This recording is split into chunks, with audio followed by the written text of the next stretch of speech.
when somebody disappears for more than 2 weeks, chances of finding him alive are almost zero. On 15th January 2019, while terror reigned at the Dusit D2 Hotel and Mall in Nairobi, there was one man who stepped into the smoke. He came there with bullets rather than run away from them. Dressed in a bright red t-shirt, rifle in his hands, he moved calmly. He was a civilian and a licensed gun holder whose face caught in the glare of live television. His actions that day were lauded as heroic, and what would follow would shock the entire nation. Just over a year later, that same man would vanish, never to be seen again. His name was Dafton Mwitiki, and this is his story. From a celebrated marksman to an alleged kidnapper and a missing persons case. His story is the kind that raises more questions than answers.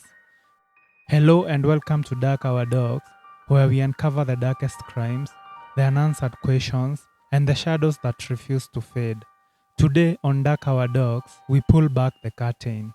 This is the journey of the man in red, the hero, the suspect, and the disappeared.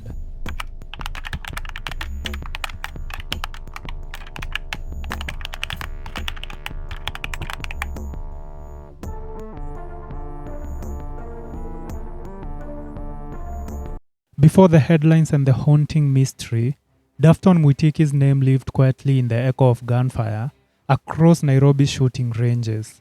He was respected and revered among his peers. Born and raised in Nairobi, his early life remains mostly unrecorded, overshadowed by the legend he would later become. But for those who knew him, Dafton was a man of contrast, methodical yet daring, disciplined yet restless, calm but always chasing adrenaline. He found his rhythm in the sharp crack of a pistol. At the Kenya Regiment Rifle Club, his legend began to take shape. Trainers described him as meticulous, a shooter who breathed in patience and exhaled precision. He didn't just shoot, one acquaintance said, he studied the gun like a craftsman studies his tool. It was control that defined him, control of aim, emotion, and outcome. Few imagined that the same control would one day slip, drawing him into a spiral from which he would never return. As his skills grew, so did his ambition. Dafton joined the National Gun Owners Association, a civilian body of licensed holders of firearms. Here, he would soon rise to prominence. He represented Kenya at the IDPA Southern Nationals in South Africa in 2019, competing among the best defensive pistol shooters in the region. By then, he wasn't just a marksman. He was a symbol of discipline and Kenyan grit. But Mwitiki's world extended far beyond the range. He was by every measure a shrewd and aggressive businessman. He co-owned Beyond the World Safaris, a tour and travel company that catered to both local and international clients. He also managed a restaurant at Galana Plaza in Kilimani with a Chinese partner. His ventures earned him a reputation for focus, strategy, and charm. Those close to him saw another side, a doting father of two, a loyal friend with a sharp sense of humor, and a man always willing to help. Then came January 2019, the Dusit D2 attack. As chaos unfolded in the heart of Nairobi, CCTV captured a man in a red t-shirt, moving with unflinching precision. Rifle in hand, guiding civilians to safety. He became an emblem of civilian courage. Overnight, the man in red became a national hero, but he avoided the spotlight. "I only did what any trained man should do," he said quietly. After Dusit, doors opened into worlds of business, politics, and private security, where power was traded in whispers. The marksman became a player in Nairobi's shadowed circuits, balancing between legitimacy and risk, and also between discipline and danger. It was here, in the quiet blur of success and secrecy, that Dafton Mwitiki's story began its slow descent into the dark. Away from the cameras, his story quietly shifts. Investigators would later describe an emerging double life of a marksman, an entrepreneur, and apparent connections to darker deals. Perhaps the allure of both legitimate business and the sub-rosa world of firearms blurred the lines. Dafton glided seamlessly between shooting competitions and Sundays at his restaurant. Yet a man comfortable with a gun at his side is also a man comfortable with risk. And as we shall see, that risk spiraled into something far more dangerous.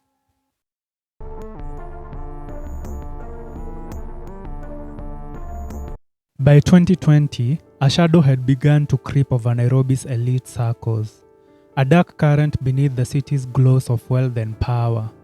Reports of kidnapping started surfacing that involved the vanishing of businessmen, real estate agents, and students in broad daylight. The police spoke of precision and clean operations that relied on unmarked cars and minimal violence. Whoever was behind them wasn't reckless, they were trained. It began, or at least became visible, with the abduction of the granddaughter of the late Minister Mark Too. On 13 January 2020, the granddaughter of the late Minister Mark Too was at home in Kileleshwa when 4 armed men burst in. They bound her, blindfolded her, and forced her into a waiting car. She believed at first they were robbers, but they were not. The men called her family soon, making demands afterwards. They asked the family to send 20 million shillings or they would get their daughter dead. Panic followed.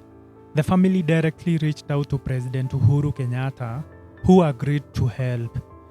The DCI was mobilized and the case drew quite attention from the National Intelligence Service. However, the kidnappers used untraceable numbers, shifting SIM cards between counties, and this brought panic to the family. For them, time was quietly bleeding away. Against police advice, the family negotiated with the kidnappers, and the ransom dropped to 4 million shillings. This money was exchanged near Maseno University. Here, a roadside handoff to a man who was masked took place, with the air thick with tension. After picking the money, he directed them to another location. Moments later, the abducted girl would be found in a bush, shaken, blindfolded, but alive. Now, since the family was so powerful, they were determined to catch the kidnappers. So, they quickly shared the numbers that the kidnappers had used to reach them with the DCI. After deep investigations, one number was found to be registered to this man, Dafton Mwitiki. This came as a shock to many, as he was already renowned as a member of the National Gun Owners Association and a successful businessman. The fact that he was kidnapping people and demanding ransom was deeply alarming. So, the DCI decided to keep a close eye on him in order to gather enough evidence. As if this was not enough, there was yet another abduction a month later. This was the kidnapping of a Chinese businessman whose name was Gao Hong. Hong was taken from his electronics shop at China Center along Gong Road. On February 22, 2020, Hong was seated at his electronics shop when 4 armed men walked in.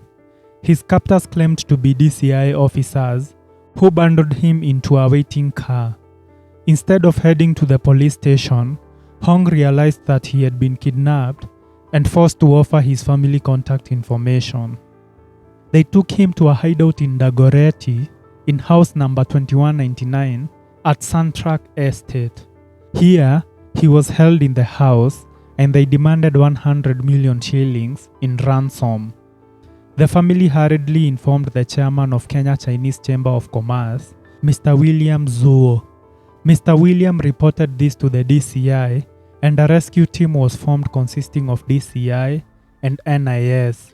The number used in this kidnapping was also untraceable, just like the previous case, indicating they were related.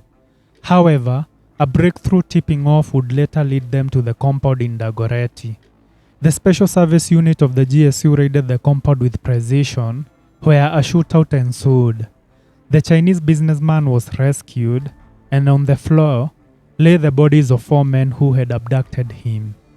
What was astonishing was that one of the bodies, turned out to be that of an administration police officer. But among the bodies, that of Dafton Mwitiki was missing, and other things tied him to the crime.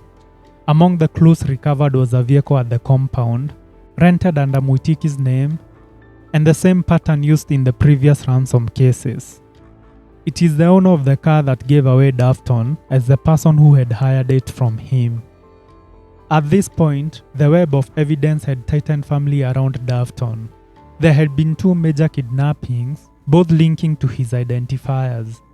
The marksman, once hailed as a hero, was now whispered about as the architect of a darker network, a man who had crossed from shooting ranges into the city's criminal underworld. Investigators say they had him under surveillance, but in Nairobi's twilight of money, guns, and power, even the hunted know how to vanish. And soon, Dafton Mwitiki would.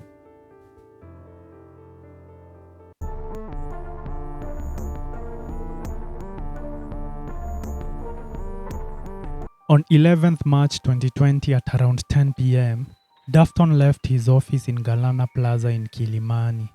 He was last seen heading home in his Land Rover Discovery. Galana Plaza was the last confirmed sighting of him alive. Days later, his car was found abandoned near Oakland's estate in Juja, along the Kimbo-Kiganja Road. The car was locked, there was no driver, and his documents were still inside. Also, his phone was dead, and its signal had disappeared near Thika Road Mall around 11:46 p.m. This was just 1 hour and 46 minutes of leaving Kilimani the night he vanished. Within weeks, his name was all over the blended world of national news and hushed security circles. The police flagged the possibility that he could have been eliminated by a rogue team. They feared his body might never be found. In Kenya, it's not unusual for people who cross the wrong networks to vanish. When somebody disappears for more than 2 weeks, chances of finding him alive are almost zero. Bodies are found months later or never. Sometimes the official story is missing, sometimes it is killed in an operation, but often the families are left in limbo. With Dafton, everything points to one thing. He made dangerous associations with kidnappers and high-stake extortion. When the net closed in, he disappeared. Whether he fled or was silenced, we may never know. His status remains missing, but the assumption of death hangs heavy. His business, his firearms club membership, his public hero persona, all now part of shadow. As of today, 5 years later, no conclusive investigation has been made public. He is neither in court nor confirmed dead.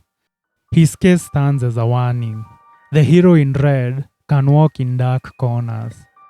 And in those corners, the rules tend to change. This has been Dark Our Dogs. Thanks for watching.